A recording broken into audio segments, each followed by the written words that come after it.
Let's talk to Harold the H. Peacock. And let's talk to him. He's the man that tells us all about the history of Ipswich. This is a good one. An 1888 Ipswich again. Another Australian record. G'day, Harold the H. Yeah, good morning, Danny. Yes, Ipswich is continually finding its way to the top list. Well, Bill Hayden's listening at the moment, so he was a good mate of Paul Keating. So did you know Paul could sing like that, Harold? No, I did not. He's good, isn't he? He's just multi-talented. It's unbelievable. He's had multi-careers. Yeah. Italian suits a lot. The antique clocks. Now, mate, let's talk about this 1888 court case. Yes, it was in 1888 when a lad was reported as being 16 years old, appeared in the criminal sittings of the Ipswich Circuit Court before Mr. Justice Harding. This was a landmark case, Danny, for many reasons, not least of which were the people involved. Justice George Rogers Harding became a judge of the Supreme Court of Queensland. His father was a church minister who had lost a legal case alleging fraud of £40,000. Wow. And his daughter, for over 20 years, owned a historic house, Dover Court in Brisbane. And I've told you about that house many times. Court. You can see it now. The witnesses included Robert McGrory, who was a landlord at Ipswich's Harper Varon Hotel, on the site of what today is the Metropole Hotel. Yeah. His mother-in-law is only one of two people who died on the site, and so as part of the haunting of the hotel that I've also... Love me like you do. That's right. Up the road here.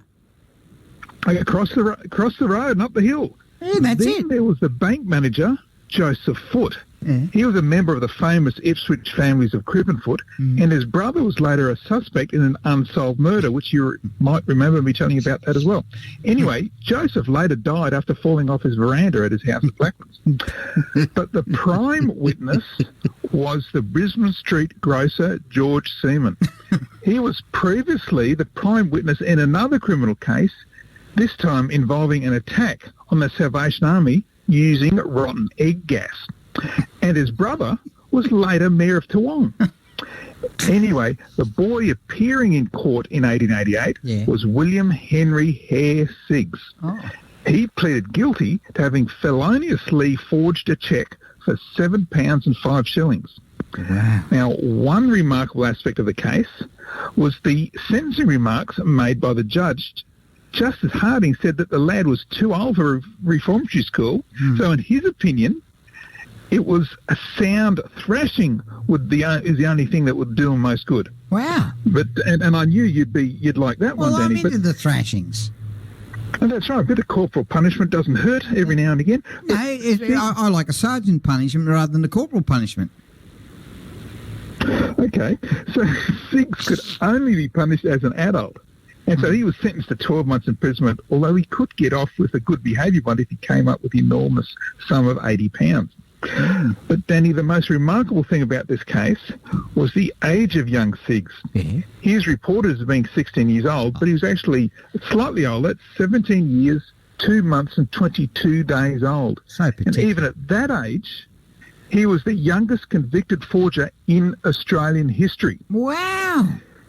His criminal career didn't exactly take off, though, Danny, because his only subsequent conviction was a couple of years later. That's when he was found guilty of bathing in the Bremer River within view of a public place and was fined 1 shilling. What, in the nude?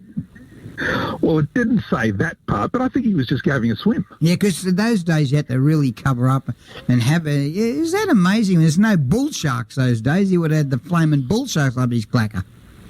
Yeah, well, 1 shilling for a bath wasn't too much anyway, at least. But it wasn't too much later, in 1913, that Sigs, at the early age of 42, he died probably from exhaustion.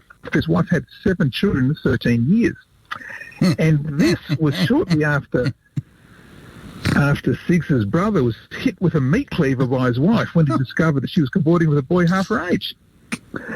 But importantly, Danny, yes, William Sigs's forgery record stood for at least 54 years. That's because in 1942, Melbourne police claimed to have arrested Australia's youngest forger. It was reported to be another 16-year-old boy. But by then, the names of minors were suppressed from publication. So we'll never know for sure if the claim was correct. That means William Sigs, that's our William Sigs, could still hold the record as Australia's youngest convicted forger, which was set right here in Ipswich 134 years ago. And you know what? I had the honour of working with a bloke called Kelvin Sigs at River 949. Now, is he related? Hopefully he paid cash and didn't give you any checks, did he? Is he related? You know, don't you, Damien?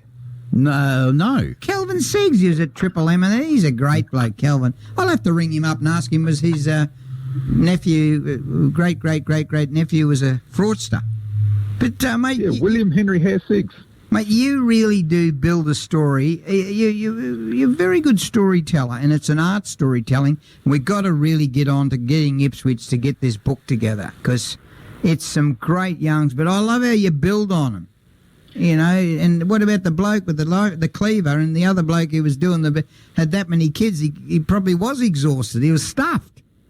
Oh, well, I guess he was planning for a big family. That's why he forged the cheque in the first place, perhaps. Historyouthere.com. Historyouthere.com. It'll be downloaded by tomorrow. And Harold the H. Peacock. He's one of the best storytellers in Australia at 8:19 on West Bremer Radio.